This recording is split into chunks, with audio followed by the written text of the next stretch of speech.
Assalamualaikum warahmatullahi wabarakatuh. Yang saya hormati Ibu Railatul Zuria selaku dosen pengampu mata kuliah filsafat umum. Saya Almasuk Diana dari kelas PGMI 2B.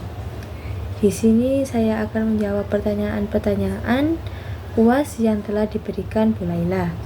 Yang pertama yaitu mengenai inti dari aliran-aliran filsafat modern. Filsafat modern dibagi menjadi 6, yaitu yang pertama rasionalisme. Rasionalisme berasal dari kata rasio dan isme. Rasio berarti akal dan isme berarti aliran atau faham. Jadi rasionalisme itu merupakan aliran filsafat modern yang menekankan pada akal sebagai salah satu alat untuk menangkap kebenaran atau pengetahuan. Aliran ini merupakan salah satu aliran yang terdapat dalam filsafat modern. Di dalam aliran ini terdapat beberapa tokoh, yaitu yang pertama René Descartes, yang kedua Gottfried Wilhelm, yang ketiga Baruch de Spinoza. Pengetahuan menurut rasionalisme sendiri itu berpendapat bahwa sumber pengetahuan yang didapat oleh manusia itu yang utama adalah dari akal manusia itu sendiri. Jadi menurut rasionalisme itu selain dari akal atau sifatnya nisbi itu tidak dapat dikatakan sebagai pengetahuan yang standar. Filsafat modern yang kedua yaitu empirisme. Empirisme berasal dari kata empiri, yaitu yang berarti pengalaman. Jadi pada aliran ini itu mengetahui pengetahuan itu berlandaskan dari pengalaman seseorang. Tokoh-tokoh dalam empirisme yaitu ada 5. Yang pertama Francis Bacon, yang kedua Jean-Luc, yang ketiga Thomas Hobbes, dan yang keempat David Hume, yang kelima George Berkeley. Mengapa pada empirisme itu mengandalkan pengetahuan? Karena empirisme itu berpendapat bahwa manusia itu berasal dari pengalamannya sendiri. Artinya itu pengalaman menjadi salah satu sumber pengetahuan manusia. Pengalaman yang dimaksud bisa dari pengalaman rohani dan juga pengalaman indrawi. Filsafat modern yang ketiga yaitu filsafat kritisisme. Filsafat ini dikenal dengan hasil pemikiran dari Immanuel Kant. Filsafat ini dimaknai sebagai filsafat yang memulai pelajarannya dengan menyelidiki batas-batas kemampuan rasio atau akal sebagai sumber-sumber pengetahuan manusia.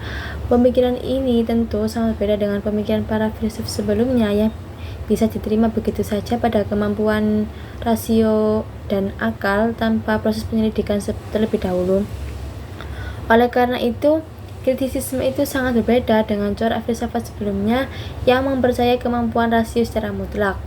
Menurut Kant, semua pengetahuan itu harus mengandung unsur-unsur a posteriori.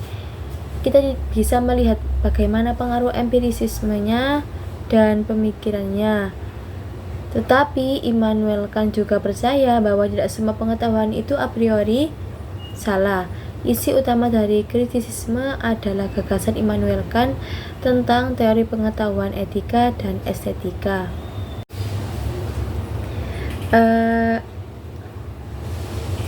Filsafat modern yang keempat yaitu positivisme. Positivisme itu aliran filsafat modern yang menyatakan bahwa sebuah pengetahuan itu dianggap benar manakala bersifat logis, nyata, dan dapat dibuktikan melalui observasi dan hasil yang terukur. Inti dari positivisme yaitu menolak sesuatu yang bersifat abstrak atau metafisik atau di luar fakta dan tidak bisa dibuktikan melalui serangkaian kerja ilmiah. Aliran ini pertama kali muncul digunakan oleh Saint-Simon sekitar 1825. Tokoh utama filsafat positivisme yaitu Auguste Comte, yang lahir di Montpellier, Prancis tahun 1798. Hukum tahapan perkembangan manusia menurut positivisme atau Auguste Comte yaitu ada 3. Yang pertama tahap teologis, yang kedua tahap metafisis, yang ketiga tahap positif.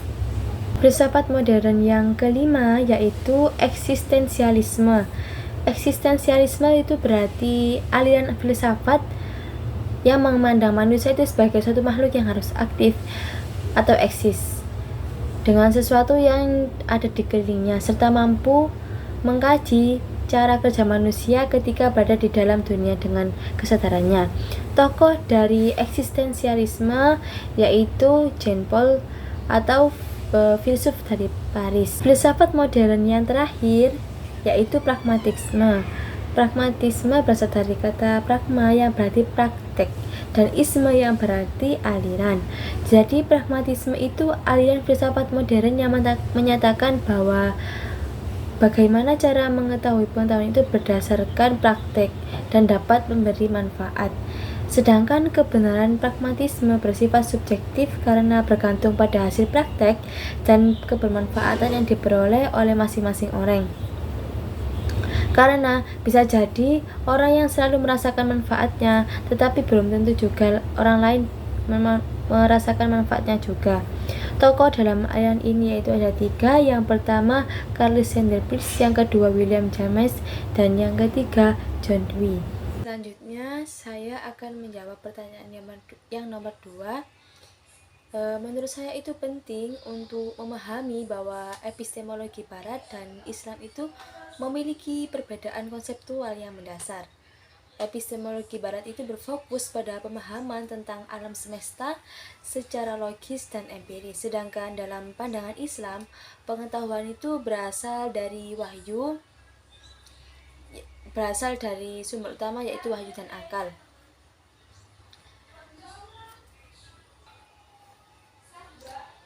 Oleh karena itu, sains dan agama itu tidak dapat dipisahkan dalam pandangan Islam. Dalam Islam terdapat disiplin ilmu kalam, yaitu ilmu teologi yang mengkaji aspek-aspek metafisik seperti keberadaan Tuhan, sifat-sifatnya, dan akhirat. Ilmu ini itu didasarkan pada pemahaman kitab suci dan ajaran para ulama yang terdahulu.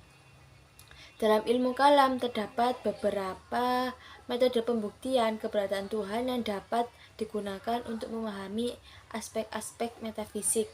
Secara keseluruhan, untuk mengkaji hal-hal yang bersifat metafisik yang terdapat dalam agama Islam tidak dapat menggunakan pandangan Islam sendiri, seperti yang dinyatakan dalam ilmu kalam dan filsafat Islam. Oleh karena itu, untuk mengkaji hal-hal ini, epistemologi atau metode yang tepat untuk tergantung pada perspektif yang digunakan, yaitu pandangan Islam. Selanjutnya saya akan menjawab pertanyaan yang nomor 3, yaitu pelajaran apa yang sudah saya dapatkan setelah mempelajari filsafat modern. Jadi di sini yang pertama yaitu tentang pertimbangan strategis, yaitu tentang bagaimana cara mengelola kekuasaan dan daya kekuatan yang ada sehingga tujuan itu dapat tercapai. Yang kedua yaitu tentang pertimbangan pendidikan. Filsafat modern itu sangat penting bagi keberlangsungan pendidikan yang akan datang.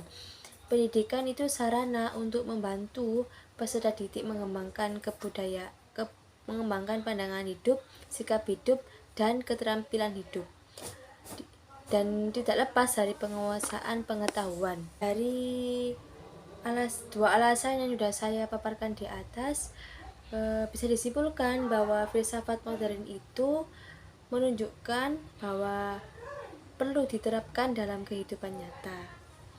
Sekian yang sudah saya sampaikan, kurang lebihnya saya mohon maaf. Wassalamualaikum warahmatullahi wabarakatuh.